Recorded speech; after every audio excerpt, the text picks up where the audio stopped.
Joining us now is former acting ICE director and Fox News contributor Tom Homan.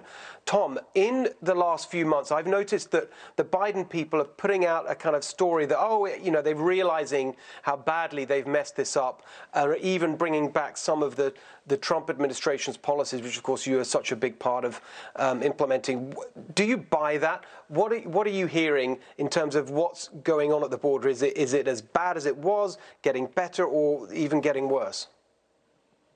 No, the crisis is still ongoing. And let's be clear, the couple of things they put back in place, we had to sue them to do that. I mean, I was part of the lawsuit. I wrote affidavits for the state of Texas in the lawsuits against the Biden administration. And when we won, they appealed. When they were ordered to put the Remain in Mexico program back in place, they appealed that decision. Get that. This administration appealed the decision to secure the border. Look, President Biden, I've said this 1,000 times, I'll say it, this is the first president in history of this nation that came into office and unsecured the border. He was handed the most secure border in this nation's history. In my career, I've been on 35 years. The most secure border we ever had. He came in within weeks and unsecured it, and we end up with a historic illegal immigration crisis. And all the consequences and the deaths. I mean, what do you think can happen if there's no change in this policy? You know, we're stuck with this Biden regime at least for another, couple of years, more than that. What's going to happen? Well, you're seeing it right now. You're seeing it right now. You're talking about fentanyl, right? DEA says 95% of fentanyl is coming across the southwest border. When Joe Biden unsecured the border and he causes half the Border Patrol agents to be taken off the line to sent to processing centers to process family units and others who want to falsely claim asylum, that's half the borders unguarded.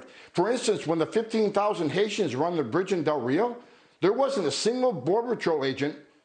Over 224 miles of border was unguarded for weeks. In Yuma, when they had the surge there a couple months ago, they called all the Border Patrol agents to process. They were getting overwhelmed at the processing center. Hundreds are walking across the border in Yuma into the city of Yuma. Half the border is unguarded because half the Border Patrol is no longer patrolling. That's when the cartels move the drugs. That's when they move the gang members. Yes. That's when they move known suspected terrorists. That's when they move. That's when disease comes across. Not only COVID, but TB, measles, chickenpox. The border is out of control. It's created a public safety crisis. It's created a public health crisis. It's created a national security crisis. Exactly. Now, I just want to make the comparison to the action that's been taken in relation to Putin's war on Ukraine, where the Biden regime, they boast about mobilizing these unprecedented sanctions, putting pressure on a foreign government, economic war, some people have caused it. Now let's look at this war on our border and on our streets and the two countries that are most implicated in that. Let's start with Mexico. What is the role, would you say, of the Mexican government? It's obviously the cartels doing a lot of the people smuggling, the drug smuggling and so on. The Mexican government, could they be doing more to stop this? And what pressure could we be putting on them to act?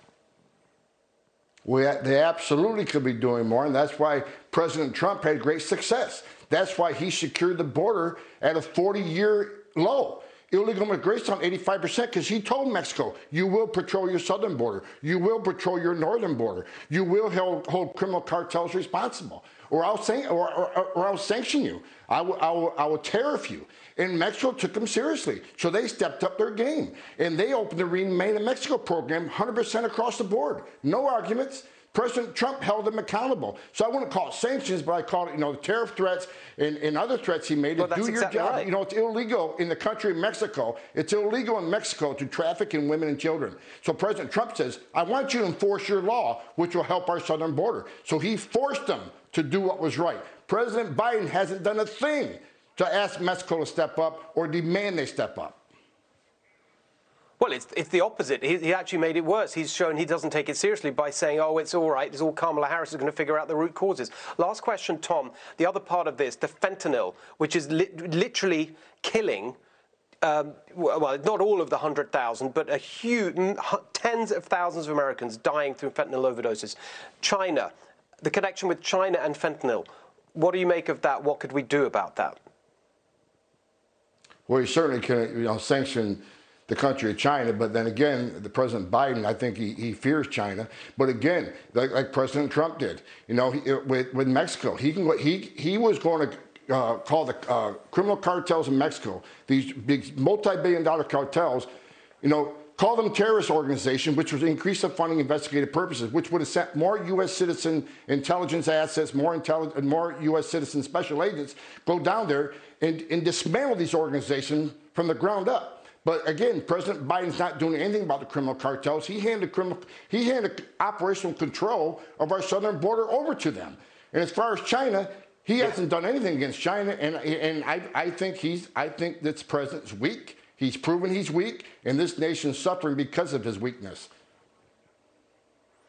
Thank you, Tom. Look, if we can take unprecedented action economically to help protect Ukraine, which I totally support, then the very least we could do is similar action on China and Mexico to protect Americans and our country and our streets and our border. Tom Homan, thank you so much for joining us. Hey, Sean Hannity here. Hey, click here to subscribe to Fox News YouTube page and catch our hottest interviews and most compelling analysis. You will not get it anywhere else.